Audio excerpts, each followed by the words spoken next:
Es importante realizar un buen diagnóstico diferencial en los pacientes que presentan la sintomatología junto con los hallazgos en el fondo de ojo, para poder establecer así un diagnóstico correcto. En primer lugar, se debe realizar con la coroiditis multifocal con panuveitis. Esta enfermedad, junto con la coroidopatía puntata interna, son dos enfermedades que se incluyen en el White Dot Syndromes, un grupo heterogéneo de enfermedades idiopáticas que se caracterizan por presentar múltiples lesiones blanco-amarillentas de origen inflamatorio a nivel de la retina externa, concretamente en el epitelio pigmentario de la retina y en la coroides.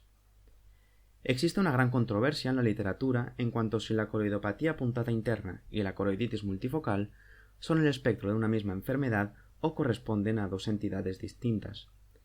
En el estudio realizado por Gilbert et al. Se analizaron las manifestaciones clínicas y las características demográficas de ambas enfermedades, y se sugirió que eran dos entidades distintas.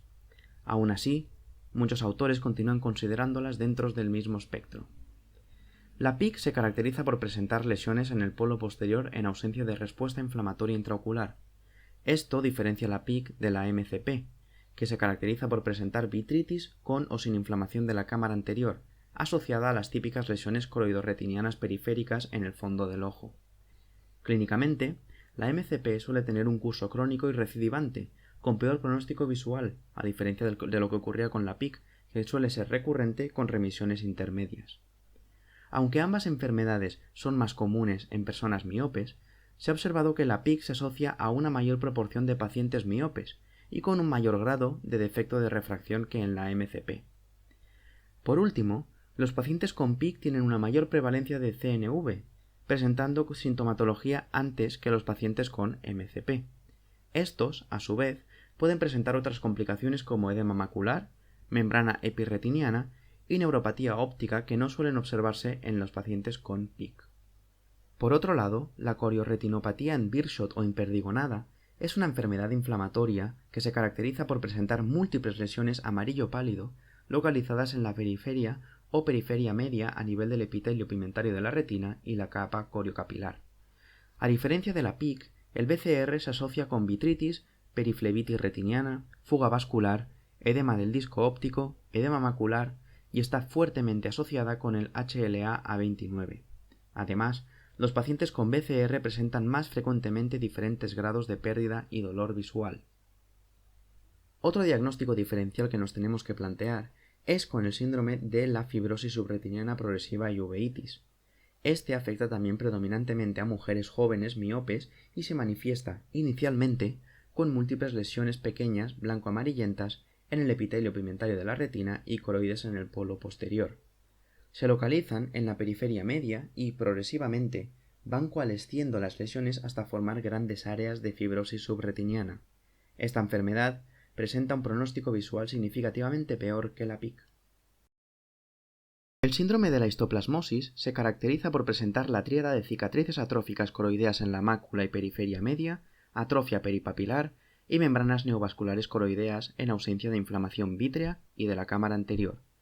Las lesiones que se observan debido a la histoplasmosis y a partir de las cuales se desarrollará la CNV no presentan inflamación activa, pero corresponden a lesiones perforadas y focales de la membrana de Bruch, a diferencia del observado en la PIC. POHS se observa principalmente en el subcentro de Estados Unidos, donde Histoplasma capsulatum es endémico. Además, se ha descrito asociación con HLA-B7 y HLA-DR2. La epiteliopatía pigmentaria placoide posterior multifocal aguda es una enfermedad retinocoroidal inflamatoria que se caracteriza por presentar pérdida de visión aguda y múltiples lesiones blanco-amarillentas planas a nivel del epitelio pigmentario de la retina y capa coriocapilar. En función de la localización de estas lesiones, los pacientes presentarán pérdida de visión central o paracentral. Las lesiones observadas en esta enfermedad son más grandes que las observadas en la PIC, con hipofluorescencia en las primeras fases de la angiografía fluoresceínica e hiperfluorescencia en las fases más tardías.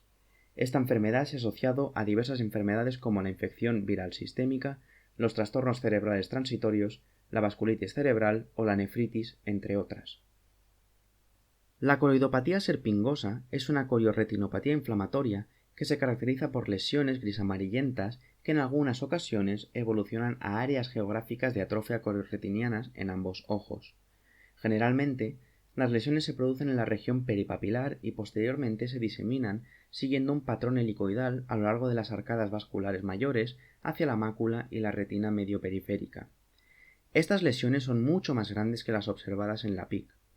Las recurrencias son comunes y se manifiestan como extensiones gris-amarillentas a nivel del epitelio pigmentario de la retina y la capa coriocapilar, contiguas o como satélites a áreas de atrofia coroidorretinianas previas. En aproximadamente un tercio de los pacientes presentan células inflamatorias en el vítreo. En las zonas previamente afectadas se puede observar atrofia coroidorretiniana y cambios pigmentarios. La alteración visual en los pacientes con esta enfermedad puede ser debido a las lesiones retinianas que afectan directamente la mácula central o secundarias al desarrollo de CNV como resultado de la ruptura del complejo membrana de Bruch epitelio pigmentario de la retina. Finalmente, el síndrome de múltiples puntos blancos evanescentes es una enfermedad inflamatoria intraocular idiopática y autolimitada que presenta pequeñas lesiones gris-amarillentas a nivel de los fotorreceptores de la retina o del epitelio pigmentario de la retina. Además, estos pacientes presentan disminución de la agudeza visual, células en la cámara anterior, células en el humor vítreo y defecto pupilar aferente, entre otros. Esta enfermedad se caracteriza por presentar una recuperación total, rápida y espontánea de la función visual. La angiografía fluoresceínica permite diferenciar este síndrome de PIC, presentando áreas de hiperfluorescencia iniciales con marcaje tardío del epitelio pigmentario de la retina y el área peripapilar.